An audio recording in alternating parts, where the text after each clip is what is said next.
Praise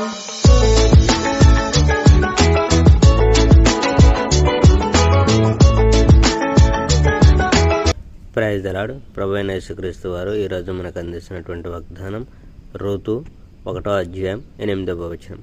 నా ఎడలను మీరు దయచూపినట్టు యెహోవా మీ ఎడల దయచూపును గాక. రూతు యూదాలో పూర్వం న్యాయమూర్తులు ఏలిన కాలంలో తినడానికి చాలినంత ఆహారం దొరకని కరువు రోజులు వచ్చాయి. ఎలీమెలెకు అనే ఒకతను యూదాలోని బెత్లెహేము వదిలిపెట్టి అతను, అతని భార్య, అతని 2 కుమారులు మోయాబు కొండ ప్రదేశంలో బతకడానికి వెళ్ళారు.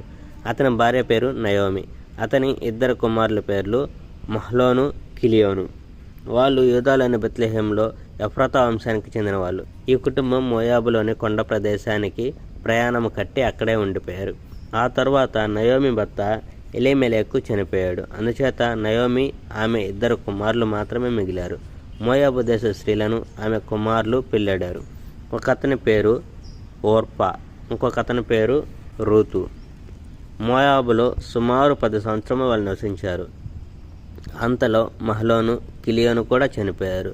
అందుచేత నయోమి ఇటు భర్త కానీ అటు కుమారులు కానీ లేని ఒంటరిదైపోయింది. నయోమి ఇంటికి వెళ్ళిపోయింది. దేవుడు తన ప్రజలకు సహాయం చేసినట్టు, ఆయన తన ప్రజలకు అనగా యూదాలో ఆహారం దయచేసినట్టు మోయాబు కొండ దేశంలో నయోమి విన్నది. అందుచేత నయోమి మోయాబు కొండ దేశం విడిచిపెట్టి తిరిగి తన ఇంటికి వెళ్ళిపోవాలని తీర్మానించుకుంది. ఆమె కోడళ్ళు కూడా ఆమెతోనే వెళ్ళిపోయేందుకు తీర్మానించుకున్నారు. అంతవరకు బతుకుచున్న చోటు విడిచిపెట్టి మళ్ళీ యూదా దేశం పోయేదారి పట్టే ప్రయాణం మొదలుపెట్టారు. అప్పుడు నయోమి తన కోడలు 2తో ఇలా అన్నది, మీరు ఎవరి పుట్టింటికి వారు వెళ్ళండి. మీరు చనిపోయిన నా 2 కుమారుల పైన నాపైన ఎంతో దయ చూపెట్టారు. అలాగే యెహోవా మీ పైన దయ చూపెట్టాలని కోరుకుంటున్నాను.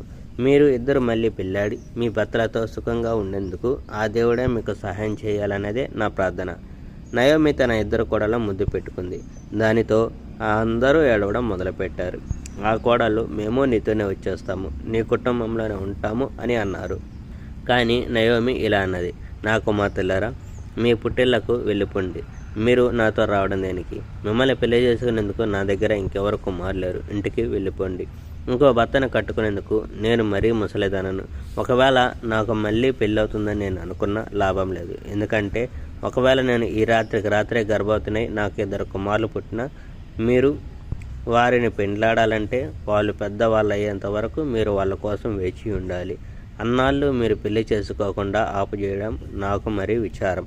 ఎందుకంటే యెహోవా హస్తము నాకు విరోధంగా ఎన్నో పనులు చేసింది. అప్పుడు ఆ స్త్రీలు మరింతగా ఏడ్చేశారు. ఓర్పా నయోమిని ముద్దు పెట్టుకొని వెళ్ళిపోయింది. కానీ రూతు ఆమెను హత్తుకొని ఉండిపోయింది. నయోమి అన్నది, చూడమ్మా, నీ తోడి కొడలు తన సొంత వారి దగ్గరకు, వారి దేవుళ్ళ దగ్గరకు తిరిగి వెళ్ళిపోయింది. నీవు కూడా అలాగే చెయ్యి. కానీ రూతు, నిన్ను విడిచి నా సొంత వాళ్ళ దగ్గరకు వెళ్ళి పొమ్మని నన్ను బలవంతం చేయవద్దు. నేను నీతోనే వస్తాను. నీవు ఎక్కడికి వెళితే నేను అక్కడికే వస్తాను. నీవు ఎక్కడ ఉంటే నేను అక్కడే ఉంటాను. నీ వారే నా వారు, నీ దేవుడే నా దేవుడు. నీవు ఎక్కడ చేస్తే నేను అక్కడే చేస్తాను, అక్కడే సమాధి చేయబడతాను. నేను ఈ మాట నిలబెట్టుకోలేకపోతే దేవుడు నన్ను శిక్షిస్తాడు. చావు తప్ప ఇంకేది మనలను విడదీయలేదు. Praise the Lord. May God bless our India.